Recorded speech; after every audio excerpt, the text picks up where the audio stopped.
Now at 5, Highway 69 changes are on the way. See how drivers in Crawford County are reacting to KDOT's latest roundabout plans. Plus, a heartfelt gathering in Joplin. Cancer survivors celebrate their journey and lift others up with a special project at Mercy Cancer Center. And President Trump speaks with Chinese President Xi Jinping amid their ongoing trade war. I'm Erica Brown at the White House with more on the call and the widening rift between Trump and Elon Musk over his massive spending bill. The 4 states' most watched news starts now.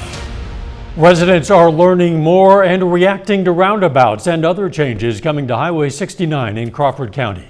This is KOAM News at 5. I'm Dow Quick. It's the second day of KDOT's public meetings explaining the final concepts for improving an 18-mile stretch of the highway from near Arma south to the Cherokee-Crawford County line. One intersection that's planned and already funded is Quincy and the bypass. KDOT plans to replace the stoplight there with a 5-leg roundabout. It's one of many choices some area residents have mixed feelings about. We caught up with some folks in Pittsburgh today as KDOT continues open house meetings to introduce the final plans. At the ballpark, if you go to Lincoln Park, you can't turn left out of there to go back. You have to go clear down to Quincy Street and come back around. Roundabouts are going to take some getting used to, but it looks like it'll probably move traffic a little better. Today's public meetings were in Pittsburgh and Arma. They followed 2 meetings yesterday. Tomorrow, KDOT will hold a virtual meeting that can be seen online. For more information on that and other details about the project, check out the story at koamnewsnow.com. Let's check in with meteorologist Lindsay Gaffney now for a first look at the weather. Well, we got pretty warm today, upper 70s, and it's definitely muggy outside. So we're going to deal with the heat and humidity for the next couple of hours before storms start to move in. Now, ahead of storms, we do have a flood watch in effect for our southern counties out in Kansas, Oklahoma, Arkansas, and southwestern Missouri as well, due to the storms that are going to be moving in over the next couple of hours. Now we're watching as severe storms start to pop up. You can see one out in Oklahoma City and a couple more isolated storms in Texas, western parts of Arkansas and Kansas. Now those are going to move into the area later on tonight, bringing a slight risk for some severe weather, but we also have those storms continuing into the morning. Now again, for the rest of the evening, looking pretty good. Storms start to pick up after midnight tonight. I'm going to have those details coming up. See you soon. Happy 148th birthday, Galena. The oldest mining town in Kansas is getting weekend festivities kicked off for the big Galena Days celebration. Anthony Saviello is live in Galena with more. Yeah, Dow, it's a beautiful day out here on Route 66 right here in Galena. We're just outside the Galena Police Station and Fire Department. That is where Galena Days, the 148th birthday celebration of Galena, is taking place. Of course, Galena, known as the oldest mining town in all of Kansas, is celebrating birthday 148. But with all the increased foot traffic today, safety is of paramount importance. And I spoke with the chief of police here in Galena. This is what he had to say about making sure that everyone stays safe throughout the weekend celebration. Here, the police station is located right here. The fire station's right here. So all of our And plus we'll have Cherokee County Sheriff's Department guys here, reserve deputies here. So we'll have a lot of people in place for something if something were to happen. Like I said, you bring a lot of people into a small area and you just want everything, everyone to feel safe and be safe, and I think so, of course, if you are wanting to do something this weekend, just make your way down here to Route 66 right here in Galena, Kansas, and celebrate Galena Days. If you miss out on today, events go until 10 p.m. today. So if you miss out today, don't worry, you can be here tomorrow as events will continue, or come here on Saturday. Events will last until 11 p.m. on Saturday. For now, Dow, back to you. All right, Anthony Saviello live in Galena. Thank you so much. Cancer survivors and their loved ones gathered at Mercy Cancer Center in Joplin for an afternoon of celebration, community, and reflection. Mercy hosted its annual Cancer Survivors Picnic, a chance to honor those who fought or are still fighting cancer, alongside the medical teams who stood by them throughout their journey. That it could use something, and cancer awareness is always a good thing, so I thought that I could kind of sprucing it up to be kind of nicer while also giving people awareness of the different types of cancers. Survivors shared their stories of diagnosis, treatment, and recovery while enjoying a picnic lunch with family, friends, and caregivers. President Trump says he had a very good talk with China's president this morning, adding that the U.S. is in good shape regarding a trade deal. Comments came as the president sat with Germany's chancellor in the Oval Office. The cameras rolling, while they were rolling, Trump also weighed in on the war in Ukraine, his new travel ban, and Elon Musk's attack on his budget bill. Erica Brown has the latest from the White House. President Trump welcomed German Chancellor Friedrich Merz to the White House shortly after his high-stakes phone call with China's President Xi Jinping. We had a very good talk, and we've straightened out any complexity. It's very complex. The president said the two leaders agreed to resume trade talks, which have recently stalled. We have a deal with China, as you know, but we were straightening out some of the points, having to do mostly with rare earth. During the Oval Office meeting Thursday, the German leader said the U.S. is in a position to pressure Russia to end the war in Ukraine. I told the president before we came in that he is the key person in the world who can really do that. President Trump had this response. Sometimes you're better off letting them fight for a while and then pulling them apart. President Trump, who is trying to get his massive budget bill through the Senate, also expressed his disappointment with Elon Musk. The Tesla CEO's role as a special government employee recently ended, and he's become a vocal critic of what Trump calls his one big beautiful bill. Elon's upset because we took the EV mandate, and which was a lot of money for electric vehicles. Musk shot back in a series of posts on X, writing such ingratitude and claiming without him, Trump would have lost the election, and that his issue with the bill is the massive spending, not EV credits. Erica Brown, CBS News, the White House. Coming up, heat waves may do more than spike temperatures. They could impact disease outbreaks. We'll explain. And a former college quarterback turned doctor beats a rare disease, and now his life-saving journey is headed to Hollywood. Those stories next in Health Watch. Topping today's Health Watch, the COVID pandemic took a toll on the fitness of children. A study published in JAMA found students across the U.S. performed worse on physical fitness tests during the pandemic and were much less likely to be in the healthy fitness zone for cardiorespiratory and musculoskeletal fitness. The good news, fitness levels have risen since the pandemic ended. Heat waves have the potential to make disease outbreaks up to 13 times worse. New research from Trinity College Dublin found not only do heat waves lead to more disease-spreading mosquitoes, the heat can also impact how our immune systems function and our behavior.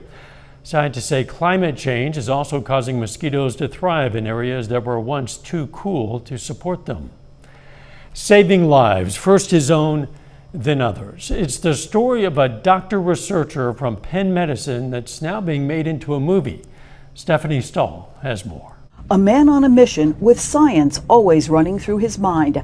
Dr. David Feigenbaum works out the equations on his windows at Penn Medicine. These are the immune cells. Focusing on immune cells is how he saved his life with a new approach that's now saving others. It's a story that's headed to Hollywood. It's a story about creating hope when it feels like there is no hope. Feigenbaum was filled with a more innocent kind of hope at Georgetown, where he was a quarterback. Then at Penn Medicine third year, he developed a rare disease called Castleman, for which there is no treatment. The first 3 years after my diagnosis, I almost died 5 times. And I knew that if I didn't find a treatment, that I wasn't going to survive. Castleman puts the immune system in overdrive. Feigenbaum figured an established transplant drug that suppresses the immune system might work, and it did. That's the theme of his book, Chasing My Cure, a cure that came from an existing drug. I just keep thinking how many more drugs that could treat more patients that are suffering from diseases. Dr. Feigenbaum and his team at Penn Medicine find new uses for existing medications, drug repurposing. We want to focus on existing drugs for neglected diseases. He started a nonprofit called Every Cure, where they repurpose drugs with the help of artificial intelligence. And over the last 11 years, we've identified and advanced 13 more repurposed treatments. One is a vitamin derivative that can help some autistic children. Another one is with the numbing medicine lidocaine. That one is showing promise with breast cancer. His story and research has made headlines, and now a movie is in the works. The script is being written. I hear it's almost done, which is exciting. And then the next step is to identify the right lead actor. Who should play your role in the movie? My wife has ideas. She would love Bradley Cooper. Playing the real-life story of a lifesaver. Stephanie Stahl, CBS News, Philadelphia. Quite a story. This movie is being made by the same producer who brought us Forrest Gump and The Devil Wears Prada. And that is a look at today's health news. A little bit later, if you're thinking about getting help with your money, we're going to hear tips on what to ask before hiring a financial planner. And we're tracking storms in the area moving in later after midnight tonight. I'll have those details.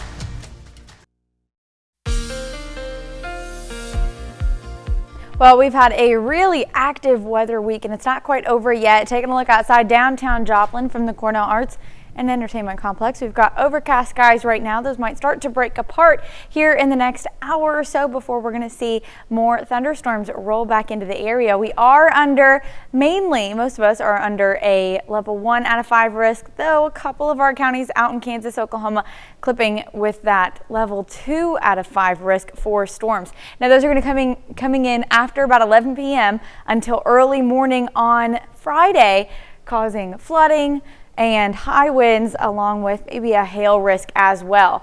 Now you can see we are under a flood watch ahead of those storms out in southwestern Missouri, southeastern Kansas, along the southern part of Kansas, and then Oklahoma and Arkansas as well. Now right now we're looking pretty good. We've got those clouds in the area, a couple of showers trying to make it out to Bartlesville, but really those are going to start to dissipate because we're waiting on heavier rain to move in after midnight tonight. Now we're going to have clusters of isolated thunderstorms that are going to be popping up all across the western border of Kansas, Oklahoma, and even into Texas. Those will start to move into our area again after midnight tonight, so our severe threat extends all the way until Friday as well. Now you can see southern parts of our area again where that flood watch is actually under that slight risk again due to the heavy rainfall. Now, going ahead and pushing forward through this evening in the next hour and a half, those clouds do start to break briefly before more clouds start to move in. And then closer to midnight, we're going to see how these thunderstorms start to push into the area. Heavy rain along the southeastern Kansas and northeastern Oklahoma border. Then our severe threat pushes in closer to about 3 a.m. Now this is 2, so we're getting heavy rainfall out towards Columbus, Oswego, Coffeyville, Independence, right along that southern border in Kansas. Those are going to continue to push through the area, but again by 3 a.m. that severe threat with that wind starts to push in, but heavy rainfall. Now we've already seen immense flooding along the Neosho River and out towards Miami, so just heavy rainfall consistently tonight through mid-morning tomorrow. Now about 7 a.m. starting to see most of the rain staying south of I-44, and that clears out. Going to have a couple hit and miss showers throughout the day, and then thunderstorms return Friday night. We're going to have another round of potentially severe storms Friday night into Saturday morning. So pretty much the same setup what we saw or we're going to see tonight. We're going to see again into Friday night and Saturday morning, going along the same path. So we're not quite out of the woods yet with that flooding risk because just heavy rainfall, and then our severe threat is right along the southern border of this system. So not quite in our area, but just clipping some of our southern counties, and then that all clears out as well by mid-morning on Saturday. So we're getting quite a bit more rainfall. Northern counties staying on the lower end of the spectrum down to about half an inch to maybe up to an inch of rainfall, but central and southwestern counties getting up to potentially 4 more inches of rain, at least over the next couple of days. Now we're going to have recurring thunderstorm chances Sunday night into Monday morning, and then Monday night into Tuesday morning as well. So Got a lot of rain to go through before we start to see the summertime temperatures and the sun return to the 4 states. The irony is that soon enough we're going to be wishing we had more rain because we're getting that summer pattern. Oh yeah, I'm actually looking forward to it though. Thanks. Coming up, student visa concerns. The pause on student visas could deliver a blow to summer business. I'm Jared Hill with why one camp for kids with special needs is especially concerned. Topping today's Consumer Watch, if you think you might be about time to get a financial advisor, but you don't know where to start, well, apparently you're not alone. A YouGov poll last year showed that just 27% of Americans use a professional for investment advice. CBS News business analyst Jill Schlesinger shares some advice on choosing a financial planner. She says the first question a person should ask is whether the planner is something called a fiduciary.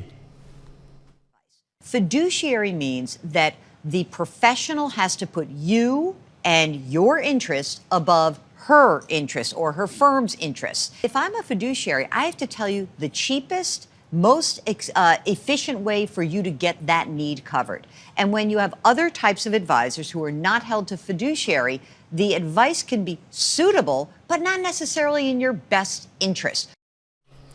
She says the second question to ask is how do they get paid? There are 3 basic ways: a flat rate, a percentage of the portfolio's value, or a commission per transaction. There are several organizations that can help you start your search for an advisor, including the Certified Financial Planning Board of Standards. Another low-cost option is a robo-advisor. Many financial companies offer online platforms that will manage your money for you. The Trump administration's pause on foreign student visa interviews is having an impact on thousands of American businesses. That's because many companies hire foreign labor in the summer months, and the pause is stopping some of those hires from getting into the country. Jared Hill explains. Summit Camp in Pennsylvania is empty right now, but later this month it'll be filled with kids who have special needs. What's your favorite thing about running this whole thing? Seeing our kids smile. Shep Baum bought the place after his daughter was diagnosed with autism.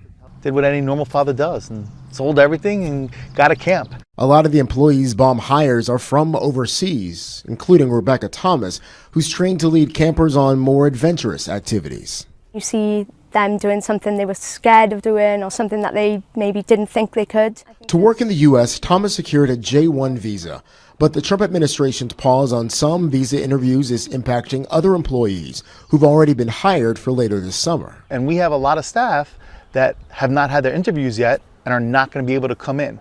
If they are not able to get the majority of our staff through, we're going to have to make a decision on whether we're going to be able to keep all our kids coming for this summer. Every day that goes by that the pause remains in effect, the impacts will start to compound. Mark Overman with the Alliance for International Exchange says an ongoing pause not only affects summer camps, but also amusement parks, tourist towns, and thousands of families who hire foreign nannies and au pairs. Also, teachers are coming on J-1 programs to teach at U.S. high schools all around the country, including in many lower populated and rural areas that also have difficulty finding enough teachers. But Overman is cautiously optimistic.